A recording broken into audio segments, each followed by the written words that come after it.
علی علی رحمان کی ہے سوغات علی بن بادل کے برسات علی شرفا کی جماعت میں علی علی اور سچی بات میں علی علی ہجرت کی رات میں علی علی سلوات سلات میں علی علی بھٹکو تو سہارا علی علی ڈوبو تو کنارا علی علی ولیوں نے پکارا علی علی نبیوں نے پکارا علی علی میری آنکھ کا تارا علی علی مولا کمبر علی علی آقا ابو ذر علی علی ولیوں سے بڑھ کر علی علی دم مست قلندر علی علی دم مست قلندر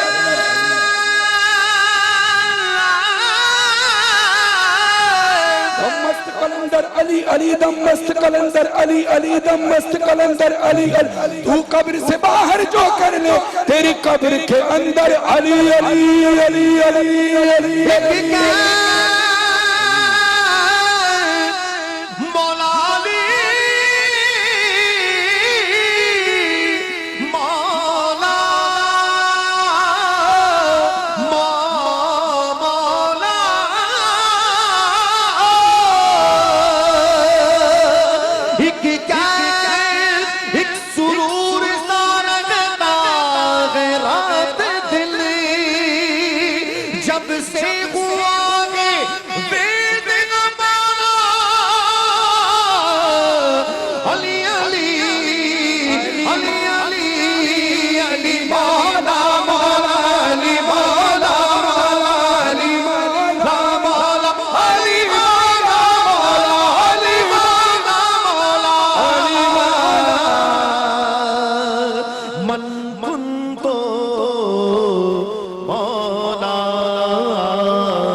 جی بریک کا وقت ہے، بریک کے لیے رکتے ہیں.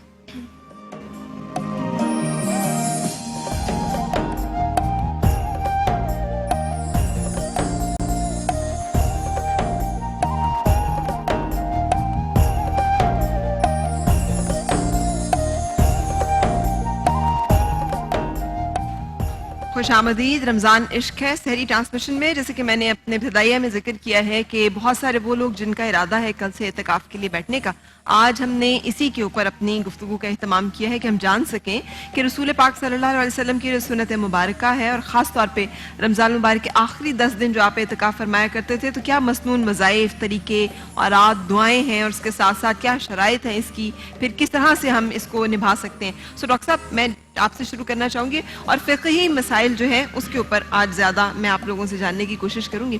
سب سے پہلے تو یہی کہ کن لوگوں کے اوپر یہ واجب ہے، اور کیا یہ فرض ہے، واجب ہے، نفلی ہے، کیا اس میں کیا اقسام ہوتی ہیں، کوئی مختلف قسم کی صورتحال ہوتی ہیں؟ بسم اللہ الرحمن الرحیم.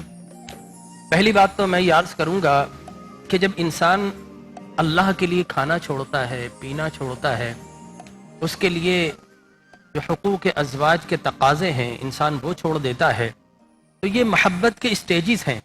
جب انسان یہ تمام چیزیں چھوڑتا ہے، کیوں کہ میرا رب کھاتا نہیں، وہ پیتا نہیں، وہ حقوق ازواج سے پاک ہے، تو میں تخلقوا باخلاق اللہ، اللہ کی صفات سے متصف ہونا چاہتا ہوں. حدیث مبارک.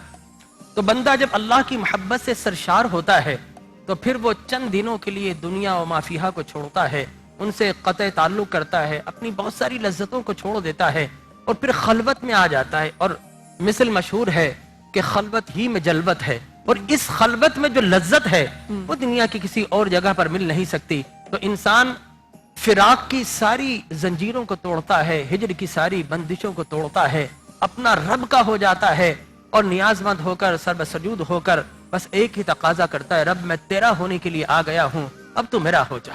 تو انسان اپنے رب کو پانے کے لیے، اپنے رب کو منانے کے لیے، اپنا رب کا ہو جانے کے لیے شیطان سے دوستی چھوڑ کر رحمان سے ناتا جو توڑ چکا تھا اسے دوبارہ سے بحال کرنے کے لیے آتا ہے. اور جب خشوع و خضوع کے ساتھ، ایمان و یقین کے ساتھ بندہ اللہ کی طرف رجوع کرتا ہے تو پھر اسے جلوہ حق کے وہ اسرار، وہ رموز، اور ایسے اللہ تبارک و تعالی اس پر حالات منکشف کرتا ہے کہ یقیناً یہ خلوت نہیں رہتی، بلکہ اللہ کی معیت میں یہ جلوت بن جاتی ہے. ٹھیک ہے، لیکن کیا یہ فرض ہے یا یہ نفلی عبادت ہے یا یہ واجب ہے؟ اگر آپ کسی روزے کی منت کرتے ہیں اور ساتھ میں آپ اعتکاف کی نیت کرتے ہیں تو یقیناً آپ اگر جب بھی اعتکاف کریں، خاص طور پر واجب اعتکاف اس وقت ہوتا ہے جب آپ منت کریں کہ اے رب کائنات میں فلاں دن میں تیری رضا کے لیے یہ اعتکاف کروں گا، تو وہ واجب اعتکاف ہوتا ہے. اور یہ جو ہم اعتکاف کرتے ہیں رمضان کے آخری 10 دنوں میں، تو یہ مسنون اعتکاف ہوتا ہے. یہ سنت اعتکاف رسول خدا صلی اللہ علیہ وسلم کی سنت مبارکہ ہے. اور کچھ نفلی اعتکاف بھی ہوتے ہیں جو کہ آپ ایک دن کے لیے بھی کر سکتے ہیں، آپ کچھ ایک سیشن کے لیے بھی کر سکتے ہیں. آپ عصر سے لے کر مغرب تک اور مغرب سے لے کر عشاء تک یہ نفلی اعتکاف ہوا کرتے ہیں. لیکن مسنون اعتکاف رمضان کے آخری عشرے میں، گو کہ سرور کونین صلی اللہ علیہ وسلم نے مختلف عشروں میں اعتکاف کیا، لیکن چونکہ آپ کا اکثر اعتکاف آپ کا آخری عشرے میں تھا تلاش شب قدر کے لیے، لہٰذا ان 10 دنوں میں اعتکاف کرنا کہ 20ویں روزے کے سورج غروب ہونے سے پہلے مسجد میں پہنچ جائیں، اور جب چاند طلوع ہو جائے عید الفطر کا تو اس وقت آپ واپس آتے ہیں. اور یہ اعتکاف ہر عاقل کے لیے، اس کے لیے بالغ کی شرط نہیں ہے، بلکہ سمجھدار ہو. یعنی عمر 12 14 8 9 جیسے 6 7 سال کے بچے بھی 8 سال کے بچے بھی بیٹھے ہوتے ہیں، تو مقصد ایسا ہو کہ جو کہ عقل رکھتا ہو، شعور رکھتا ہو کہ مسجد کے آداب کیا ہیں، کس طرح نماز پڑھتی ہے. ایک تو وہ بچے نا جو مسجدوں میں نماز کے دوران ادھر ادھر کھیل رہے ہوتے ہیں، لیکن ایک وہ بچے بھی ہوتے ہیں کہ جو اللہ تبارک ان کو جلدی بقدر ان کو عقل بھی عطا فرما دیتا ہے، ادب و عادات بھی، سمجھ بھی اور شعور بھی عطا فرما دیتا ہے. لہٰذا بلوغت اس میں شرط نہیں ہے، مسلمان ہونا شرط ہے، اس میں عاقل ہونا شرط ہے، اس کے ساتھ ساتھ اس کے لیے مسجد کا ہونا شرط ہے، معتکف کا ہونا شرط ہے. بغیر مسجد کے مردوں کا اعتکاف نہیں ہوگا. مردوں کا اعتکاف مسجد نہیں میں ہوگا. بھی تو بہت ساری جگہوں پہ کہ جامع مسجد ہونی چاہیے یا کوئی بھی مسجد ہو سکتی ہے. دیکھیں پہلی پرائیورٹی تو یہ ہے کہ آپ کا محلہ، اس میں اگر کوئی معتکف ہے، اس لیے کہ یہ سنت علی الکفایہ ہے.